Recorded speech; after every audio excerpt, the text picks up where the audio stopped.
Pernah nggak kamu lagi bengong, terus kepikiran sesuatu yang aneh gitu? Misalnya soal waktu. Waktu ya? Iya, waktu yang kita rasakan setiap hari, detak jam, pagi jadi malam, rasanya kan nyata banget ya, mengalir lurus ke depan. Lineal? Tapi kalau kita dengar fisikawan ngomongin waktu, bunyinya jadi beda banget, jadi abstrak, matematis, bahkan katanya bisa bolak-balik. Kok bisa beda banget gitu ya? Itu pertanyaan yang bagus sekali, dan sebenarnya itu inti dari semua perdebatan besar tentang waktu. Oh iya? Iya, di satu sisi ada waktu yang kita hidupi dengan kenangan, penyesalan, harapan. Di sisi lain ada waktu dalam fisika yang seringkali ya cuma huruf T dalam sebuah persamaan. Dan persamaan itu nggak peduli T itu maju atau mundur. Aneh kan? Aneh banget. Nah, jurang pemisah antara dua konsep waktu inilah yang mau kita selami hari ini. Oke.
Pernah nggak kamu lagi bengong terus kepikiran sesuatu yang aneh gitu?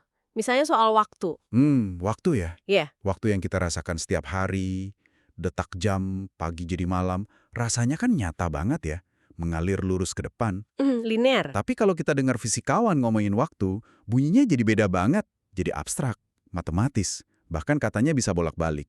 Kok bisa beda banget gitu ya? Itu pertanyaan yang bagus sekali, dan sebenarnya itu inti dari semua perdebatan besar tentang waktu. Oh iya? Iya, di satu sisi ada waktu yang kita hidupi dengan kenangan, penyesalan, harapan. Di sisi lain ada waktu dalam fisika, yang seringkali ya cuma huruf T dalam sebuah persamaan. Dan persamaan itu nggak peduli T itu maju atau mundur. Aneh kan? Aneh banget. Nah, jurang pemisah antara dua konsep waktu inilah yang mau kita selami hari ini. Oke. Sumber kita adalah bab 5 dari buku The Blind Spot yang judulnya Kosmologi. Kita akan lihat gimana perjalanan sains modern dalam memahami alam semesta, dari Einstein sampai Big Bang, ternyata secara nggak sadar meninggalkan sesuatu yang paling fundamental. Pengalaman kita sebagai manusia. Tepat. Dan inilah yang oleh penulis buku ini disebut sebagai titik buta sains. Dalam usahanya menjadi super objektif, sains terkadang lupa kalau semua teorinya yang canggih itu akarnya tetap dari pengalaman kita di sini, di bumi.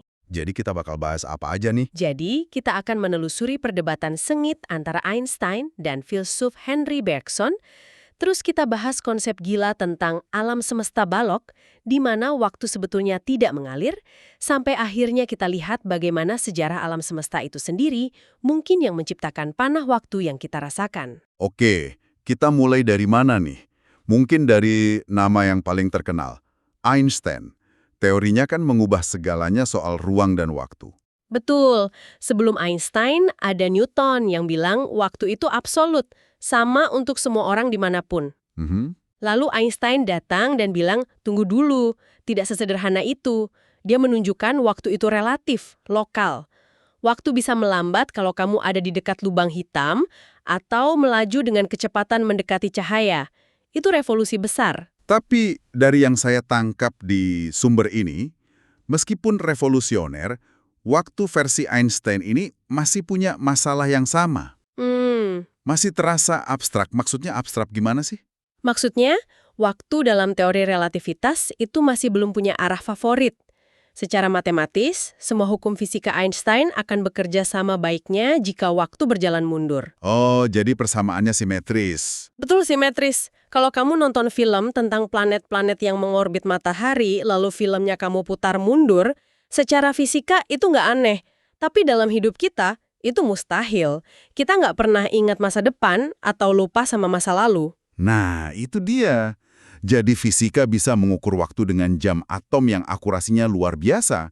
Tapi seolah-olah mereka melupakan rasanya menjadi tua, rasanya menunggu sesuatu. Esensinya hilang. Iya. Anda menangkap inti dari perdebatan besar di awal abad ke-20 antara Albert Einstein dan filsuf Prancis Henry Bergson. Oke. Bagi Einstein, pendekatannya sangat pragmatis.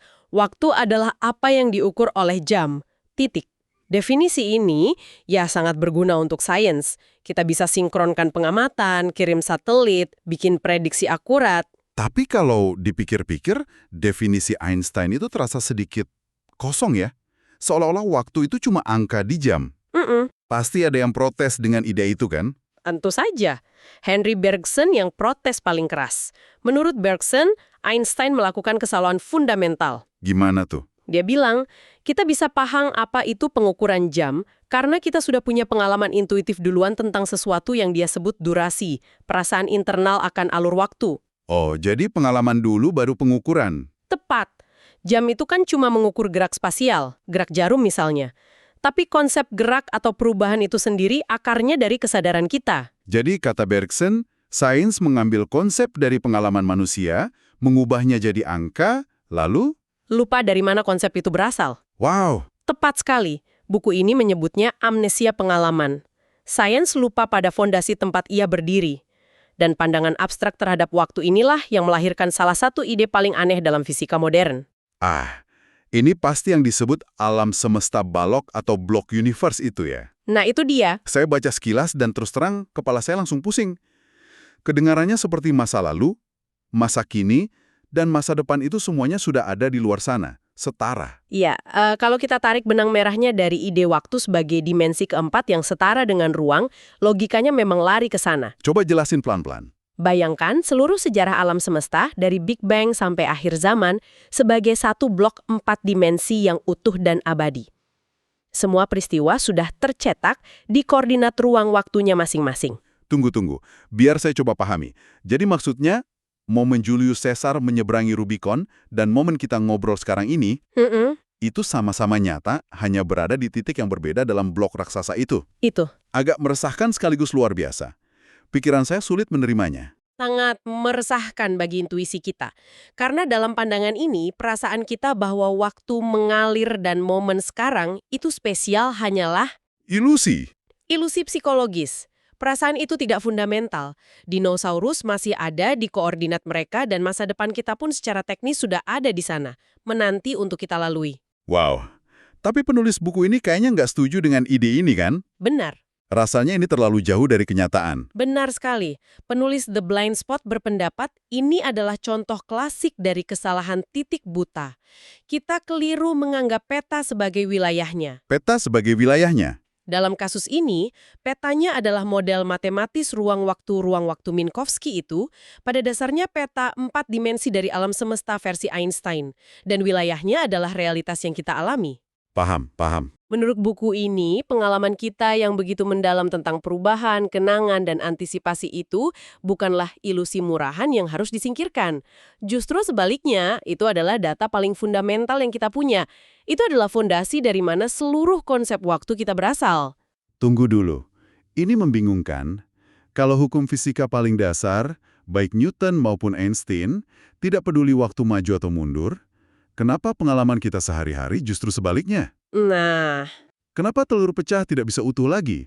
Pasti ada penjelasan lain kan? ada. Dan jawabannya, menurut kosmologi modern, tidak ditemukan dalam hukum fisika itu sendiri, melainkan dalam sejarah alam semesta. Sejarah alam semesta. Iya, ini adalah ide besar dari abad ke-19 dari bidang yang disebut termodinamika. Ditemukan bahwa di alam semesta ini ada kecenderungan kuat bagi segala sesuatu untuk bergerak dari keteraturan menuju kekacauan, dari kerapian menuju keberantakan.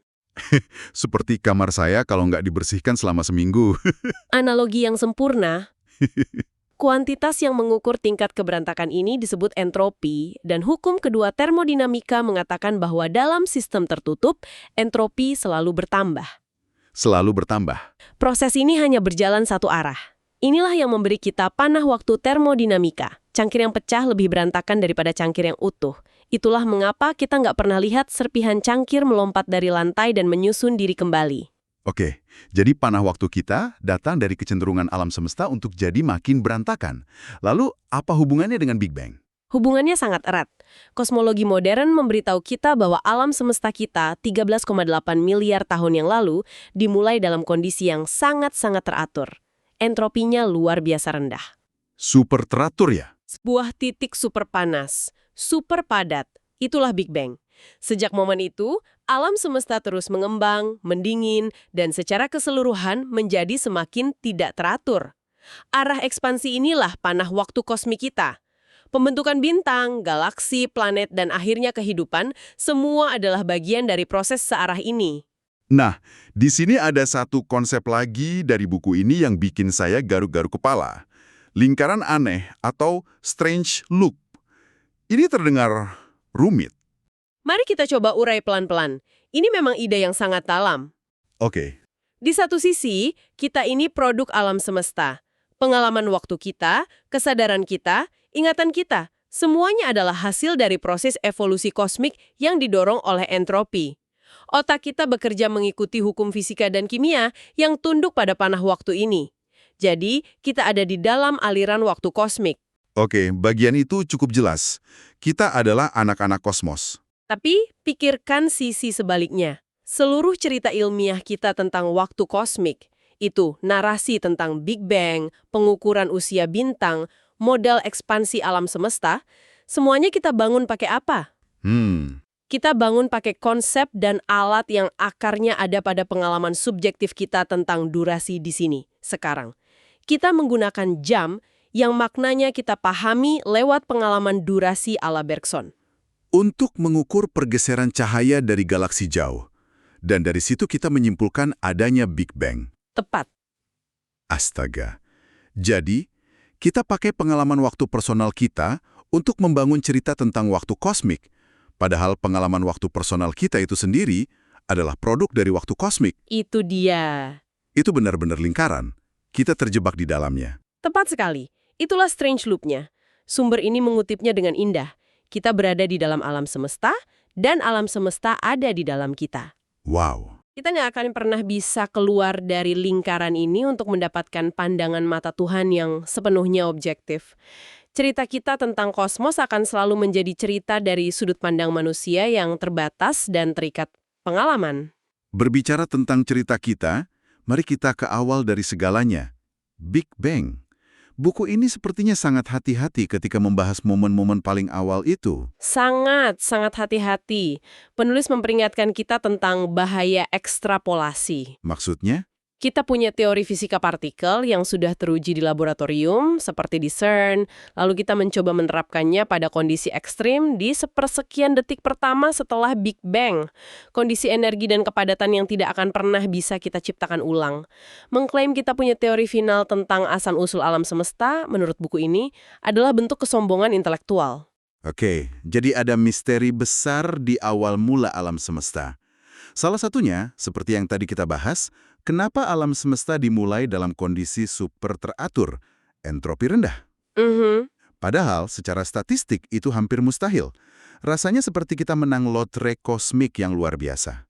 Bagaimana para kosmolog mencoba menjelaskan kebetulan yang aneh ini?